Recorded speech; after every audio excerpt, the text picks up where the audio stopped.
me tell you about my friend Kevin.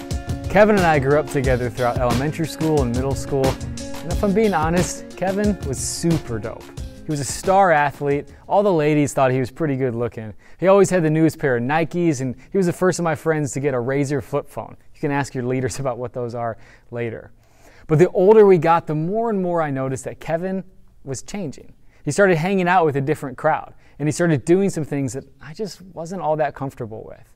And since Kevin and I had always been such good friends, I started to feel some pressure and some tension. I wanted to remain friends with him, but Kevin's actions and his behaviors had really drastically changed. So I found myself in a place where I had a question that I had to answer. Do I want to compromise or change who I am in order to fit in with Kevin and who he was becoming? Tonight we continue in our series called Navigate. And so far we've covered some of the basics in terms of how to journey throughout life in high school. We started by talking about having a personal relationship with Jesus and took a look at the story of the woman at the well. And last week, Gretchen talked about the difference between the words that describe us in our culture and the words that God uses to define who we really are. Tonight, we're talking about fitting in and even redefining what that means. So at the beginning of this series, many of your groups made a list of all the different things that you have to navigate through in your high school years. And several D group leaders sent us those lists, and as we looked through them, we noticed that most groups mentioned something along the lines of fitting in. Whether it's navigating fitting into friend groups, or the choices you have to make, comparing yourself to others, pressure from your peers to do or to not do certain things, it became really clear that this idea of fitting in high school, especially as a Christ follower, is a very relevant question. Now, I'll admit, I'm not in high school anymore. And I think that high school today is actually very different than it was during my high school career. So I've spent a lot of time in the past week or so talking to high school students, to your peers, about what the current high school experience is really like. And I think more than we realize, we all, both students and adults, are faced with a daily barrage of messages that are coming at us from our friends, our families, the media, and so on, telling us what we need to do in order to fit in. And I'm told that in high school, these messages might say something along the lines of you need to look a certain way, wear certain clothes, play a certain sport, join a certain club, hang out with a certain group of friends, and maybe even do certain things. But let me ask you, what does it mean to fit in? Like really, what is fitting in? Is it wanting to just be friends with everybody? Is it all about other people liking you? Is it about being good enough to be into a certain friend group? See, because from my perspective and from the perspective of the students that I've talked to this week, at the heart of fitting in is this message that says you're not good enough and that you need to change. And I absolutely felt that way with my friend Kevin all those years ago. It was becoming clear to me that I was getting overlooked and ignored. And I felt like in order to keep up and fit in, that I needed to change. And I understand that that's the message that you hear, either directly or indirectly in your high schools today.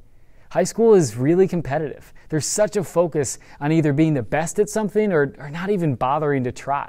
And high school can also be defeating. I understand that as a high school Christian right now in a public school, you might get made fun of or even laughed at for talking about God, church, or the Bible. There's so much pressure to fit in. There's so much pressure to be accepted into more different or better groups. And I understand that in order to feel like you are good enough, it often means that you need to compromise who you are. There's a temptation to go to parties, to start drinking, to vape, and do all these other things because we think that if we do those things, then we'll be accepted by those groups. And then we'll be considered good enough. Now let me stop for a minute. Regardless of what you hear or what you feel, I need you to know that you are good enough. And it's not just because of you. You're good enough because Jesus loves you. God demonstrated His own love for you that while you were still a sinner, Christ died for you. It is by grace that you have been saved through faith, and it is a gift from God. Remember the things that define you. And so what is fitting in from a Christian perspective then? Well, let's take a look at what Paul writes in Romans chapter 12. And so, dear brothers and sisters, I plead with you to give your bodies to God because of all He has done for you. Let them be a living and holy sacrifice, the kind that He will find acceptable. This is truly the way to worship Him. Don't copy the behavior and customs of this world, or don't fit in, but let God transform you into a new person by changing the way you think. Then you will learn to know God's will for you, which is good and pleasing and perfect. Paul's words here are pretty radical. He spends the first 11 chapters in the book of Romans explaining the heart of the gospel and our hope of salvation through Jesus Christ. And so in light of the gospel, Paul tells us this, and here's how I would say it. Don't fit into the world. Let God transform the way you think. See, Paul tells us that we don't have to fit in. Our culture has shifted its attention from God in many ways. The behavior and the customs of the world and of your high schools really is not that aligned with the message of the gospel. That's why there's such a tension. There's a natural desire to want to fit into multiple groups that will help you to look the best and to have the most friends. Yet, God tells us that the way to worship Him is to let Him change you and change the way you think. So let me frame a new question. Instead of asking, how do I fit in? What if the question was, what does it look like to find a place where I belong? See, fitting in tells us that we need to change who we are in order to be accepted. But to belong means that you're accepted for who you are. And it means that the people in that group actively want you to be there. So how do you find belonging? Well, first, I think it starts with God. You're defined by the fact that you are chosen, loved, and adopted. You belong to God. So Paul's plea to us in Romans 12 is to focus in on God, to focus in on a God who accepts us for who we are, but doesn't leave us like that. His plea is for us to fix our attention on Him, to allow Him to change us into a new person and change the way that we think. And second, I think it means by finding a group that you can truly belong to.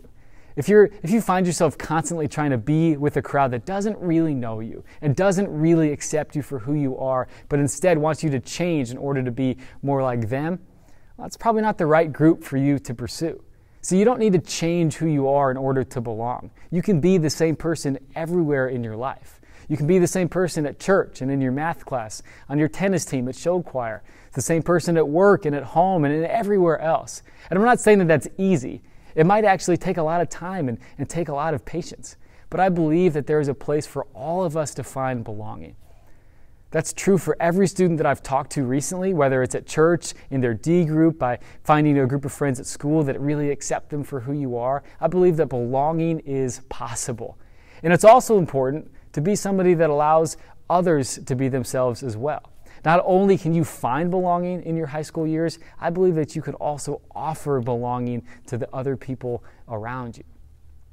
So imagine with me if we were a people who focused in on God in a way that really allowed Him to transform our thinking. Imagine if we truly understood what it means to belong and we pursued those relationships. And even think with me about the influence that we could have to those around us. If our focus was less on how to fit into those different groups and more on accepting those around us and offering a place of belonging to others. So you're not alone in this journey throughout high school. My hope and my prayer is that you will better understand that you do belong and that you can be a person who extends belonging to others.